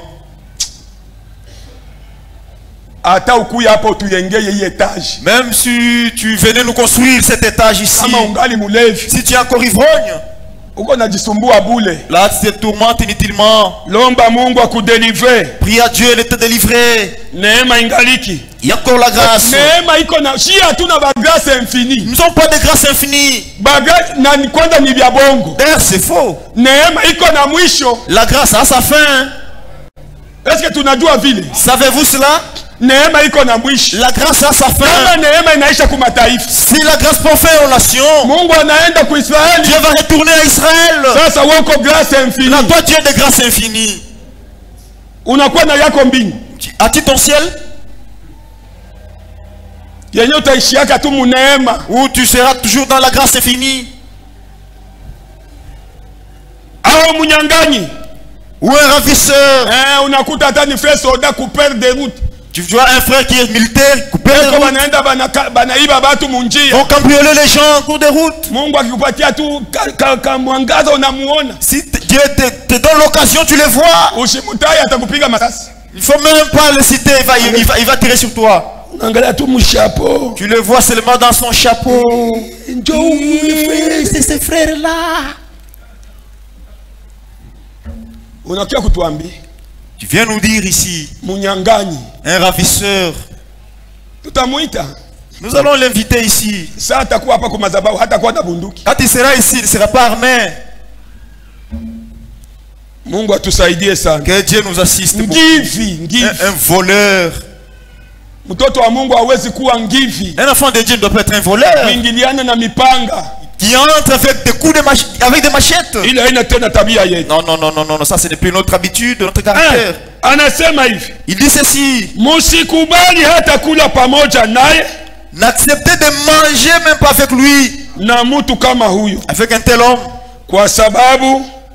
parce que ndio kwa sababu mimi nina ruhusa gani kuhukumu wao walio nje? Car qu'ai-je à faire de juger ceux de dehors aussi? Ninyi hamhukumu wale walio ndani? Vous ne jugez-vous pas ceux qui sont dedans? Lakini Mungu atahukumu wale walio nje. Mais Dieu jugera ceux du dehors. Muondoe mutu yule mubaya katikati yenu. Ôtez le méchant du milieu de vous-même. N'est-ce pas ce qui est écrit aussi dans ta Bible? Si nous te connaissons, nous te découvrons, c'est l'écriture. On a exagéré. Fait, tu as aussi exagéré. Allez, c'est ton église. C'est ton église. C'est Jésus qui m'ordonne de te chasser. Je me souviens quand on a fait pasteur Mukendi. Il y a une sœur qu'on chassait à cause de son mauvais caractère. Le frère Mukendi nous disait: mettez-vous là-bas. Si vous le voyez. Elle-même aussi savait, le pasteur aussi savait. On les chassait. Sœur, va-t'en, va-t'en, dehors. Abandonnons ce mauvais caractère. Que Dieu nous assiste. Nous avons beaucoup de choses à imiter. Il y en a beaucoup. La Bible nous dit de sortir du milieu d'eux. Que Dieu nous assiste beaucoup. Lisons un peu le message. La foi c'est notre victoire. Imani ni ushindi wetu. Paragrafu yake ya 15. 15e paragraphe. Ndio. 15e paragraphe. Tunaendelea mpaka 17. Nous allons jusqu'au 17e. La foi c'est notre victoire. Imani ni ushindi wetu. Inasema nini paragrafu yake ya 15? Bien. Basi vizuri. Il y a tant de gens kuko watu qui ne semblent pas avoir un but dans la vie.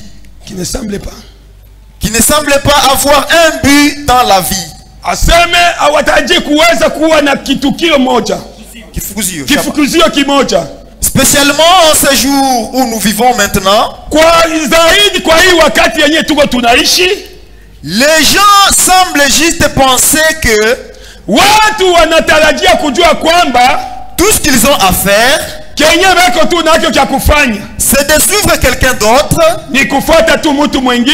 avec les habitudes du monde et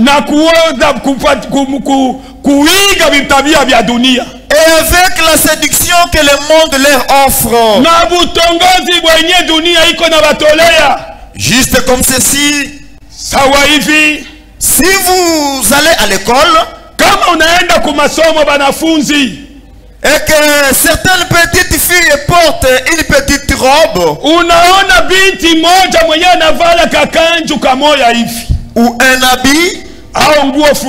ou peu importe comment vous appelez cela,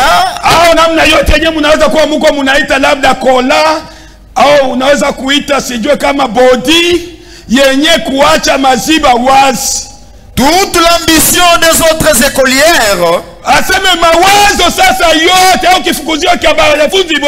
c'est de prendre un modèle de cette fille. Que Dieu nous bénisse richement. Oh, mama ndio banakuaga ba kwanza. Si tous les mamans. Mama niliona nani fie wa fulani. J'ai vu la fille de telle. Alikuwa na robe. Elle avait une robe. Baba yako ndio mchoma makala. Ton père ne fait que la braise. Eko naangaika juu usome. Il est en train de se fracasser. Uko nasoma na mtoto wa ministre. Toi tu étudies avec une fille de ministre. Uko nasoma na mtoto wa député. Une fille d'un honorable député. Mama yako eko na longa moya ndio ya makala. Ta mère n'a qu'un bassin de braise. Acha tuseme eko na kakioski. Parlons alors de kiosque. Inafika musalaire ya député. Est-ce que cela est égal au salaire d'un député? Unaona mtoto wa député anakuya anapiga robe yake. Tu vois la fille d'un député avec sa robe. $150. De $150. Maman. Toi aussi tu viens. Maman, c'est juste. Maman mie vraiment. En tout cas moi maman. J'aimerais aussi porter la robe de tel frère, de la fille de tel frère. Tama. La convoitise. Tama. La convoitise. Nous continuons. Certaines femmes voient paraître à la télévision. Journaliste moya mwanamke ndio iko na mubamba photo kukunani ku television. Sasa ni nini? J'ai vu sasa naona modèle. Ma femme a vu modèle à la télé. Votre modèle Shingo zero. Shingo zero. Coup zero. Hapana hii ya kuacha mabeka. Non pas laisser les modèle haina bien. Moi je lui ai dit que ce modèle n'est pas bon. Nita modifier. Je vais modifier le modèle. Oh modifier. Toi tu vas modifier ça. Toi de fait. Certaines femmes voient paraître à la télévision une certaine. Je nilikuwa nasema. Asema banamuke bengine beko banapenda kuonekana kubale benye banatoka ku television. Habillé d'une certaine façon. Eh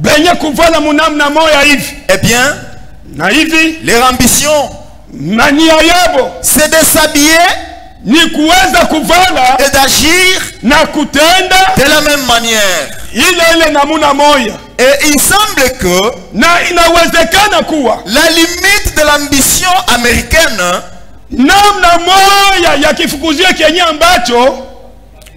l'ambition américaine,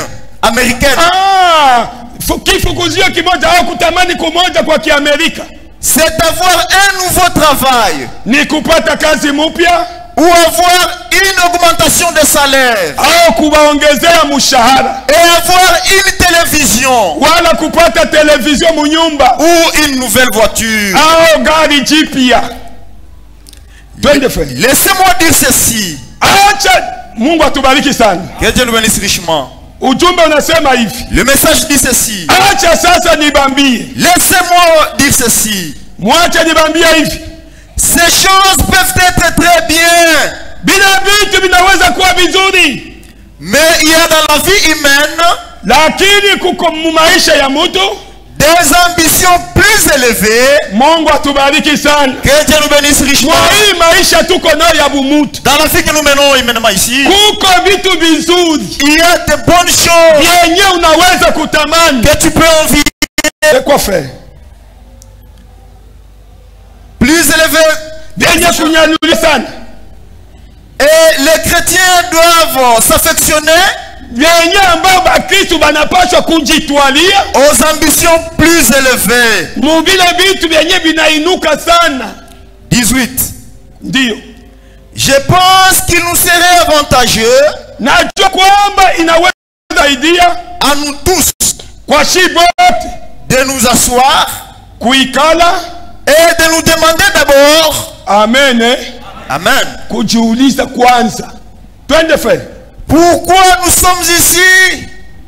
Est-ce que kanisa mnasikia? Église, est-ce que vous écoutez? Kila mmoja wetu chacun de nous anapaswa kuikala doit s'asseoir na kujiuliza et se demander kinini kilinileta hapa? Qu'est-ce qui m'a amené ici? Amen. Amen. Ujiulize. Pose-toi la question. Nini likuleta hapa? Qu'est-ce qui t'a amené ici? Ni wokovu ama ni kupotea? Est-ce le salut ou la perdition? Wewe ndio uko na jibu. C'est toi qui as ta réponse. Maliza frère. Quel est cet être qui a été assez aimable pour nous amener ici? Ni kitu gani, ni kiumbe gani kenye kiliweza kuwa kipendwa kenye kilituma kinatuleta hapa? Nous devons considérer cela. Tunapaswa kabisa kabisa kufikiria ama kuwaza hiyo. Et lui demander na kumuuliza ce qu'il voudrait que nous fassions. Ni nini yenye unapenda tufanye? Mungu atubariki sana. Que Dieu nous bénisse richement. Kila mmoja wetu, chacun de nous, anapaswa kuuliza Yesu Kristo. Doit poser la question à Jésus-Christ. Ndio kiumbe moja kilituleta hapa. C'est l'unique être qui nous a amené ici. Yesu, Jésus, unapenda nifanye nini maisha yangu? Que je fasse dans ma vie. Amen. Amen. Hapana mamodele. Non pas des modèles. Oh, niliona fille mwenjetu, c'est tout ba ku université. J'ai vu notre fille, surtout les étudiantes là. Ni hatari kabisa. C'est terrible. Asione tu fille mwenjake anakuya. Il faut seulement voir son ami, son frère. Hata unaenda unavala ile alekaki hawa. Toi même si tu montes à l'idée bazazi yako balipata. C'est ça que tes parents ont trouvé. Ukuwe na fiere na ile. Mais contente-toi de cela.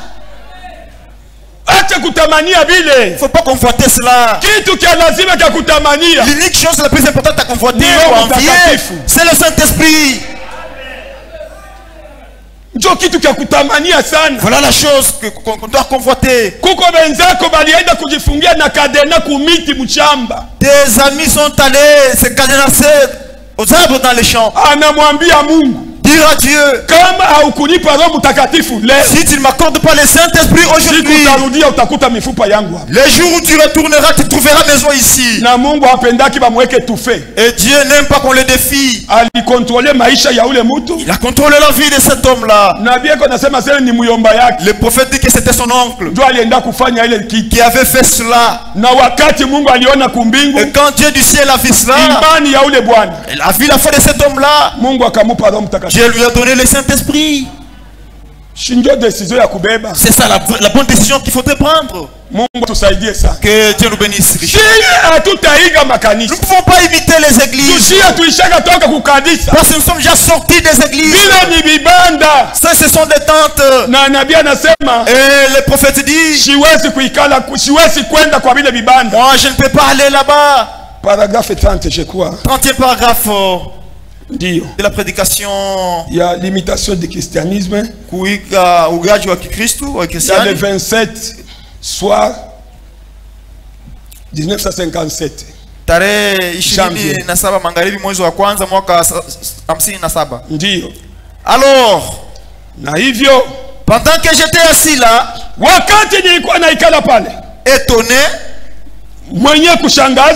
regardant, je me suis dit, nikasema, eh bien, ndio, qu'est-ce qui est à la base de cela? Juu ya nini hii matukio? Qu'est-ce qui a ôté la vie? Ni nini yenye ilitosha buzima mwaba batu? C'est qu'on laissait les luthériens. Kile kenye kiliacha baliterieni. Mungu atubariki sana. Que Dieu nous bénisse richement. Musikie kwenye tulitoka. Écoutez, là, de là où nous sommes venus. Les méthodistes. Kile kiliacha ba méthodistes l'ont dévoré. Yenye baliweza kula. Kenye kiliacha baliterieni. Les méthodistes l'ont dévoré. Ba méthodistes bakakikula. C'est qu'on laissait les méthodistes. De l'église. C'est qu'on laissait les méthodistes. Les baptistes l'ont dévoré. C'est qu'on laissait les baptistes. Les Nazaréens l'ont dévoré. Ceux qu'on laissait les Nazaréens, les pentecôtistes l'ont dévoré. Que Dieu nous bénisse richement. S'il y a des vrais pentecôtistes, eh bien c'est bien nous.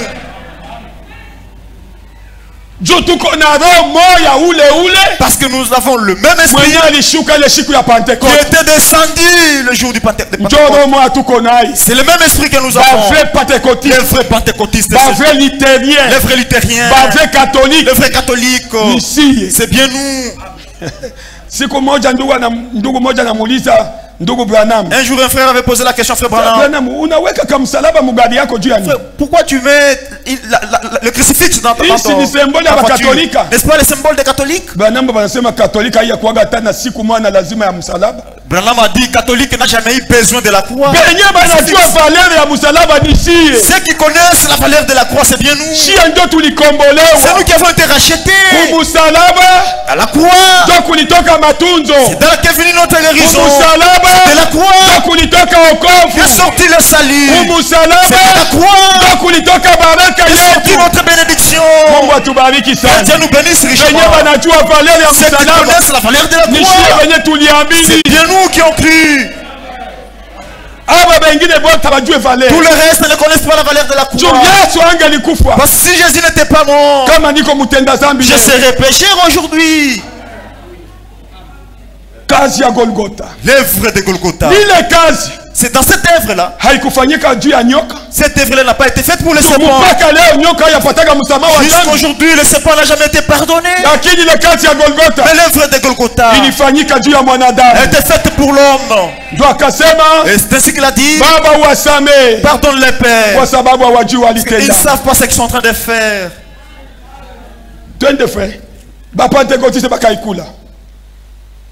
Et frère, nous n'avons que le nom d'église. Oui. Nous n'avons que le nom d'église.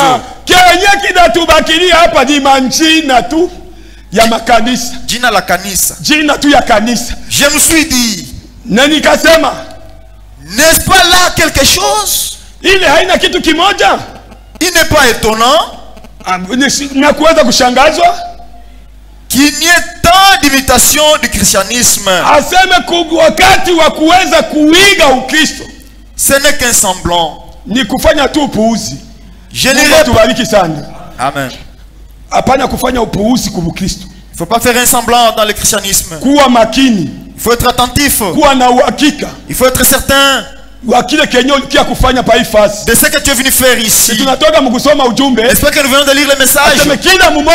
Que chacun de nous se pose la question, qu'est-ce qui m'a amené ici? Il ne faut pas faire semblant.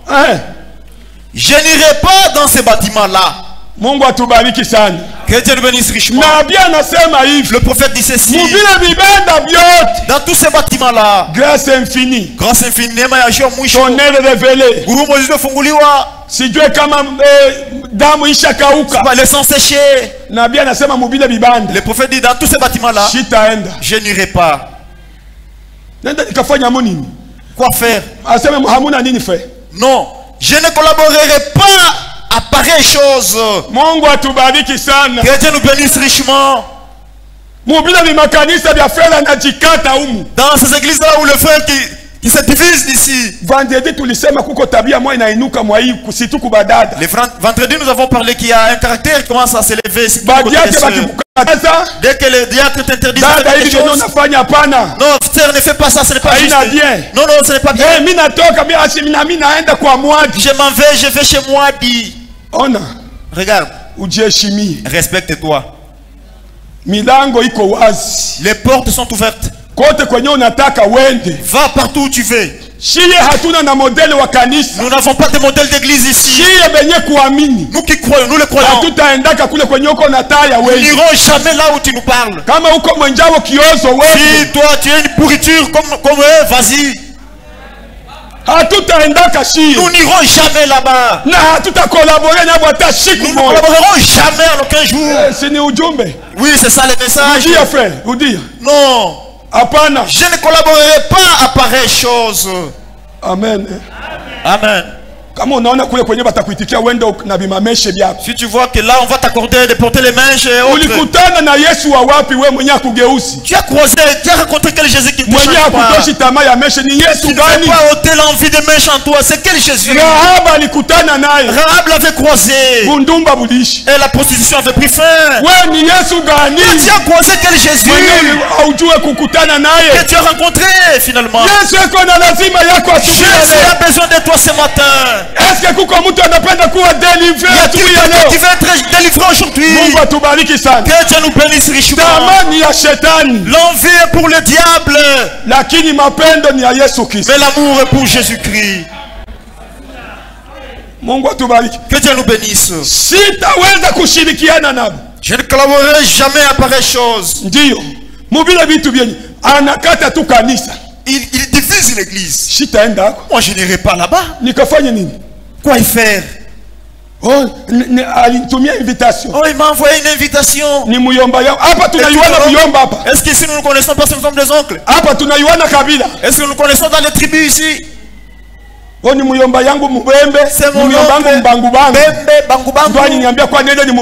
qui m'a invité. Va-t'en, toi Bangu. Toi de la tribu des Bembe. Mais nous chrétiens, nous n'irons pas là-bas.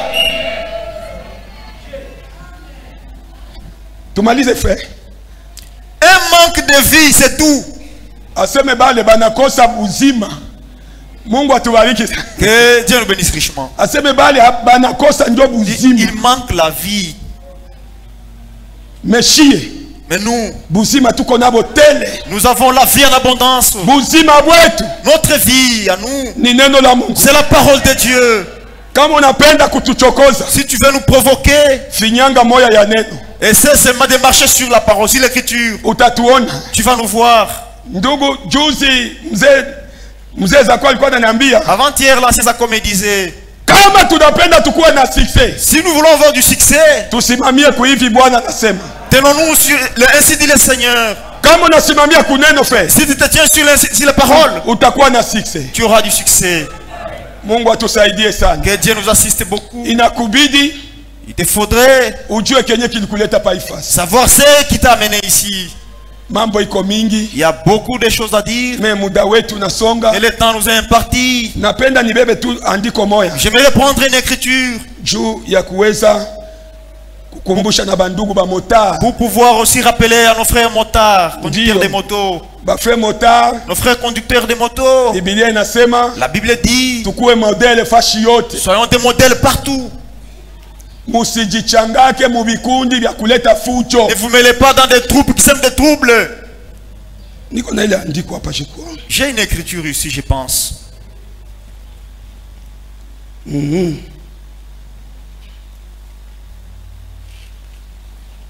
Nos frères conducteurs de motos.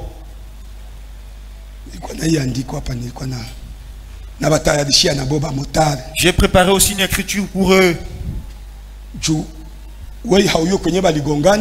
Toi, tu ne sais même pas là où on a cogné. Tu ne sais même pas l'erreur. Tu viens. Tu commences aussi à brûler les véhicules d'autrui. Tu commences aussi à jeter des cailloux, des pierres. Ce n'est pas bien. Nous, enfants de Dieu, nous ne pouvons pas vraiment nous mêler dans cette vie-là. J'avais cette citation ici. Sans effet, il y a une motard. Ah, nishaipata. Vous pensez que vous allez me distraire avec vos numéros? Attendez, je vais chercher. Exode 23. Exode 23, chapitre 2 et verset 2. Deuxième verset. Dio. Bamotard. Tango mutanza kwenda mkalalamika. Depuis que vous avez commencé à crier, toi tu n'es pas concerné dans ces histoires-là.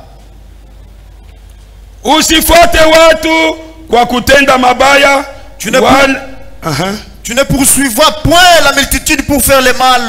Wala usishuhudie kwa njia ya kufuata nyuma ya watu wengi kugeuza haki ya maneno. Amen. Et tu ne déposeras point dans un procès en te mettant du côté du grand nombre pour violer la justice. Amen. Amen. Amen. Nawe motari unaanza kujiingiza. Toi aussi motard, tu te mêles. Ba motari banaenda kuchoma nyumba. Les motards vont brûler la maison. Nawe unaenda wewe mtoto wa Mungu. Toi aussi tu y vas, enfant de Dieu. Unakatazwa. Tu es interdit. Est-ce que ba frère motari avec wako? Est-ce que nos frères conducteurs de motos sont ici? Munyangule mbele bilole.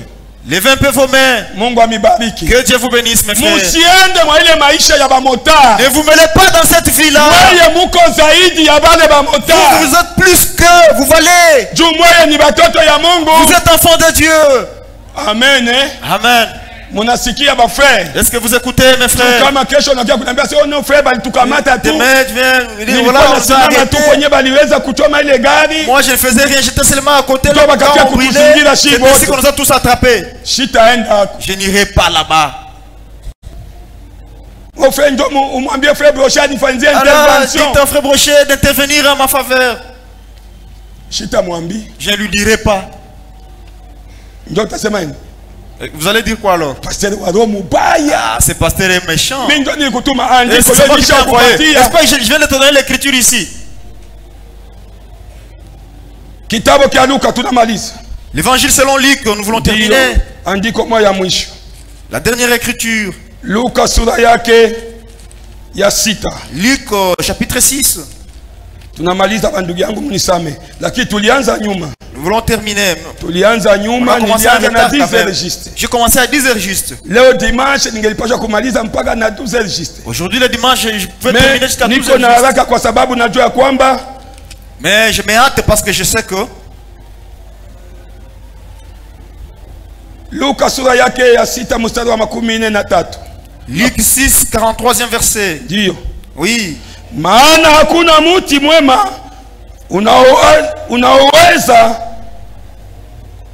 unaozaa matunda mabovu. Car il n'y a pas de bons arbres qui produisent de mauvais fruits. Wala muti mubovu kuzaa matunda mema. Ni d'arbres mauvais qui produisent de bons fruits. Kwa kuwa kila muti, car chaque arbre unajulikana kwa matunda yake. Se connaît à son propre fruit. Aina ndio vile frère. N'est-ce pas ça, frère? Mupagani anajulikana kwa matendo yake ya kupagani. On connaît les païens par ses œuvres. Na mukristo anajulikana kwa matendo yake ya bukristo. Aussi les chrétiens par ses œuvres. Muti unajulikana huyu ni avocat. On connaît l'arbre que ça c'est un avocat. Ama huyu ni wa citron. On connaît les citronniers. Kufuatana na matunda yake. Par ses fruits. Mungu atusaidie sana. Que Dieu nous assiste. Sisi tuko watu tofauti. Nous sommes différents des autres. Si tuko ba Kristo. Nous sommes des chrétiens. Ndio. Oui. Watu hawachumi mitini kwa miba. Car on ne récolte pas des figues sur des épines. Wala kwa muti wa miba. Ni hawachumi mizabibu. Ni neke du raisin sur un buisson. Mtu mwema katika hazina njema ya moyo wake anatoa lililo jema. L'homme bon du bon trésor de son cœur produit ce qui est bon. Ndio. Na mtu mubaya katika hazina mbaya ya moyo wake anatoa lililo baya. Et l'homme mauvais du mauvais produit de ce qui est mauvais. Kwa sababu kinywa cha mtu kinasema maneno yanayojaza moyo wake. Amen. Car de l'abondance du cœur sa bouche parle. Amen. N'est-ce pas que les écritures sont claires? Kila kitu kinafanyika sawa sawa na aina yake. Tout est fait selon sa nature. Mungu atubariki sana. Tumalizie na hii paragraphe 37. 37e paragraphe. Ndio ya nani ya hii ujumbe tuko nayo limitation 37e paragraphe. Ndio 37e paragraphe. Beaucoup de gens essaient d'afficher une apparence chrétienne. Batu ba mingi beko banajaribu kuonyesha hali ya Bukristo. Ou un air chrétien le dimanche. Amen. Amen. Rudia mzuri frère. Est-ce que si tunaamini ujumbe? N'est-ce pas que nous croyons le message? Usikie vile ujumbe unasema. Écoutez ce que le message dit. Beaucoup de gens essaie d'afficher une apparence chrétienne ou un air chrétien le dimanche.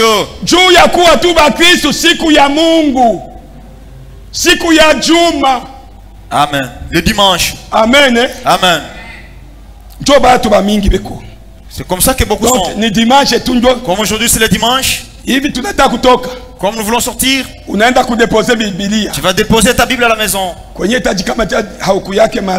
viens pas les mardis, tu ne viens pas jeudi, tu ne viens pas vendredi. C'est seulement le dimanche. C'est ça le message. Toi, tu penses que tu es aussi dans le message? J'attends l'enlèvement. Oh, tu ne le verras pas. Amen. Amen. Beaucoup de gens, leur chrétienté c'est seulement le dimanche.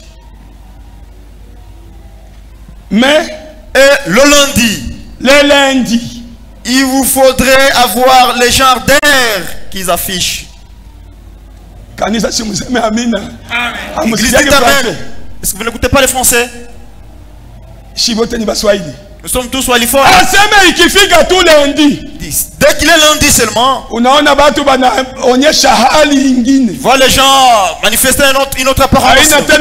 Ce n'est plus l'apparence des chrétiens. Parce qu'un chrétien, le message dit ceci: un véritable chrétien, il soutient son église par les offrandes, les dîmes et aussi sa présence. N'est-ce pas ça? Il n'y a pas encore un autre prédicateur qui a prêché cela. Vous les entendez, n'est-ce pas? Il faut demander la délivrance à Dieu. Ça, ce n'est pas ma vie. Satan m'a déjà profité. Aide-moi. C'est ça le message. Paragraphe 37. 37e paragraphe. L'imitation du christianisme. Il y a le 27 janvier 1957. Na wewe wende utafute paragraphe ni 37 ni 30. 37. Na wewe wende utafute usome. Va aussi chercher. Kama huko mkristo wa bya tu es un véritable chrétien. Mungu akusaidie. Que Dieu t'aide beaucoup. Buzima bwetu. Notre vie habutoki mu mapato. Ne dépend pas de notre richesse. Buzima bwetu. Notre vie unapatikana ni kwa Yesu Kristo. Et seulement Jésus. C'est lui qui a la vie. La richesse, la fortune ne peut pas lui donner la vie. Demain c'est lundi. Tu affiches notre apparence. Ce n'est pas bien. Que Dieu nous assiste beaucoup. Nous ne sommes pas tous liés au travail. Tu dois te révolter toi-même. Que Dieu nous bénisse. Y a-t-il quelqu'un qui a besoin de que Dieu puisse ôter la faiblesse en lui, qu'il soit un véritable chrétien? Lève ta main. Que Dieu te bénisse. Que Dieu te bénisse. Que Dieu vous bénisse, bien-aimés. Pendant que nous inclinons nos têtes, on nous entend un cantique. Entonnez un cantique, frère. Nous voulons prier pour les mains levées. Dites à Dieu de faire une grâce pour toi. N'affiche plus notre apparence ce lundi. Affiche l'apparence des chrétiens. Parce qu'on n'imite pas le christianisme. Nous sommes les véritables chrétiens. On a été rachetés par Jésus-Christ.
Bote benye banapenda kuwa delivré. Ceux qui veulent être délivrés. Na bile bimapepo vya kuweza kuwapumbaza kusudi basiweze kuwa bakristo wa kweli. Des démons de distraction afin qu'ils ne soient pas de véritables chrétiens. Basi afishe ingine hali lundi. Qui n'affichent pas une autre apparence le lundi. Hivi mikono iko juu. Si comme les mains sont levées. Acha basi tulombe Mungu. Nous voulons prier Dieu. Mungu baba yetu. Dieu est notre Père. Batoto yako banatoka mukusikia neno. Tes enfants viennent d'écouter la parole. Wewe ulisema pasipo wewe sisi hatuwezi kitu. Toi tu as dit sans toi nous ne pouvons rien. Ndio kwa maana na baba anajikuta benye kulemewa. C'est pourquoi ils se sentent chargés. Kama vile mtumishi wako. Comme ton serviteur. Naleta ile Bwana Yesu suluhisho kwa mikono yako. J'apporte la solution entre tes mains. Wewe muweza yote. Toi qui peux tout. Mungu mfanya maajabu. Toi qui fais des miracles. Angalia kila kidole. Regarde chaque main. Souci ya kila kidole. Les soucis de chaque main. Bapate ukufanana. C'est de te ressembler. Tosha les madémons. Otane les démons qui les tourmentent, qui les prennent le temps de venir t'écouter toi Jésus et les faire oublier les jours de culte. Délivre-les au nom de Jésus-Christ. Ils te demandent avec un cœur sincère. S'ils ont levé leurs mains, ce n'est pas parce que moi j'ai dit, c'est seulement parce que toi tu dis. Tu as dit que la grâce et la miséricorde sont à toi. Accepte de les pardonner. Pardonne-les. Afin qu'ils n'affichent pas une autre apparence le lundi. Donne-leur les ailes dans leur cœur. Donne-les réveil en eux. Afin que toute distraction soit ôtée au nom de Jésus-Christ. Nous te supplions. Parce que nous croyons que tu vas les faire. Au nom de Jésus-Christ. Vous pouvez baisser les mains. Y a-t-il quelqu'un qui fait des cauchemars au milieu de nous? Tu fais des cauchemars, tu rêves en train de manger. Tu tombes, que Dieu te bénisse. Que Dieu te bénisse, frère. Que Dieu vous bénisse, bien aimé. Prions Dieu. Dieu est notre Père. Ton nom c'est Jésus-Christ. Voici encore les mains levées pour les cauchemars. Au nom de Jésus-Christ. Dès maintenant, j'arrête. Je détruis tous ces démons qui tourmentent tes enfants dans leur sommeil. Ils sont ôtés au nom de Jésus-Christ. Ils soient délivrés, mes frères et sœurs. Mets ta grâce dans leurs yeux. Qui puissent voir les choses célestes. Et qui ne voient pas les choses sales de ce monde. Vous démons des cauchemars. Au nom de Jésus-Christ. Vous n'avez plus d'autorité de tourmenter mes frères et sœurs. Sortez à l'enfer. Attendons-le. La condamnation là-bas. Et laissez ce corps libre. Aujourd'hui je proclame qu'ils reçoivent la délivrance parfaite au nom de Jésus-Christ.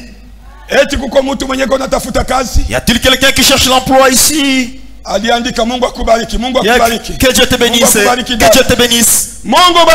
Dieu est notre Père. Tu es le Dieu des miracles. Tu as dit que celui qui ne veut pas travailler ne mange. Tes enfants sont en train d'écrire. Ils cherchent des emplois.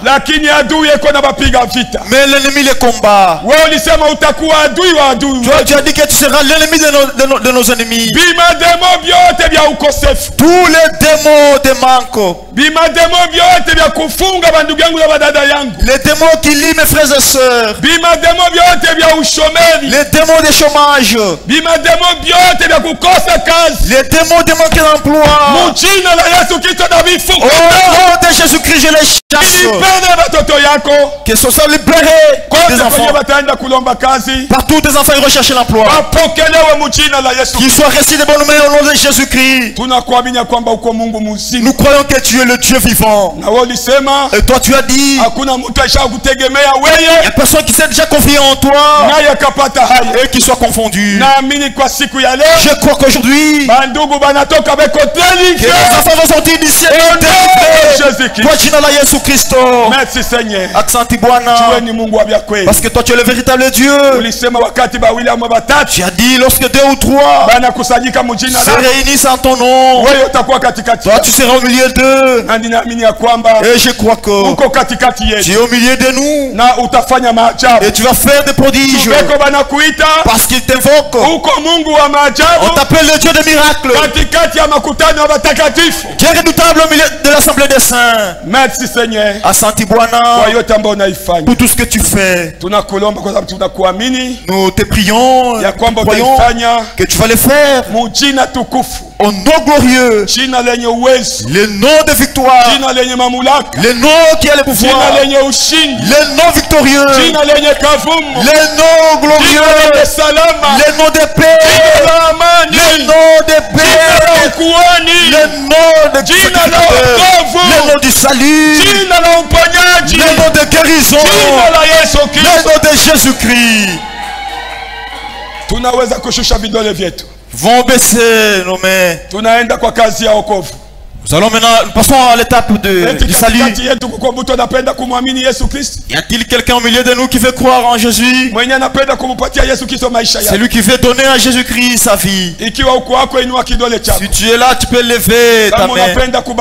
Si tu veux être baptisé au nom de Jésus-Christ, ne dis pas que c'est ma première fois de venir ici, que je sois baptisé dans cette église. On te baptise en Jésus-Christ. Jésus-Christ t'aime. Ce matin, donne-lui ta vie. Qui veut donner sa vie à Jésus-Christ? Que nous te baptisions au nom de Jésus-Christ. Nous courons derrière le temps. Oui. On n'a pas appelé, on n'a pas fait l'appel à l'hôtel qui sera baptisé. C'est pourquoi je n'ai pas levé ma main. Nous t'accordons 5 minutes.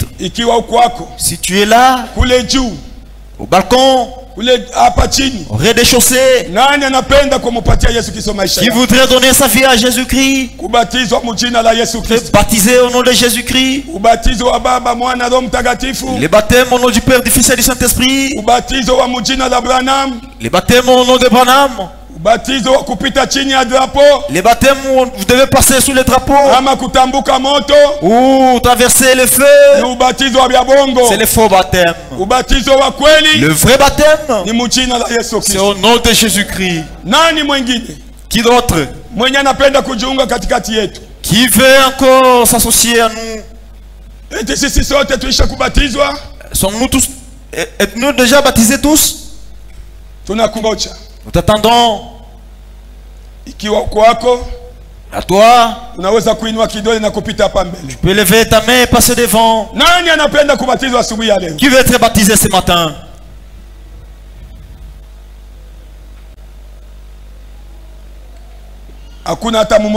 Personne. Alors nous prions Dieu. Dieu notre Père, merci. Nous te remercions pour tout ce que tu fais ce matin. Nous te rendons gloire et honneur Acha basi neno ifanye kazi ndani ya maisha yetu. Laisse que cette parole puisse œuvrer dans nos vies. Ututoshe mu bukristo bwa bongo. Ôte-nous de faux chrétiens. Utufanye bakristo bwa kweli. Fais-nous de véritables chrétiens. Tukuamini kweli kweli. Que nous te croyons véritablement. Nasi tukue wafasi wako. Et que nous soyons tes disciples. Nalomba kwa sababu naamini ya kwamba yote utaifanya. J'ai pris parce que je crois que tu vas tout le faire. Mu jina la Yesu Kristo. Au nom de Jésus-Christ. Amen.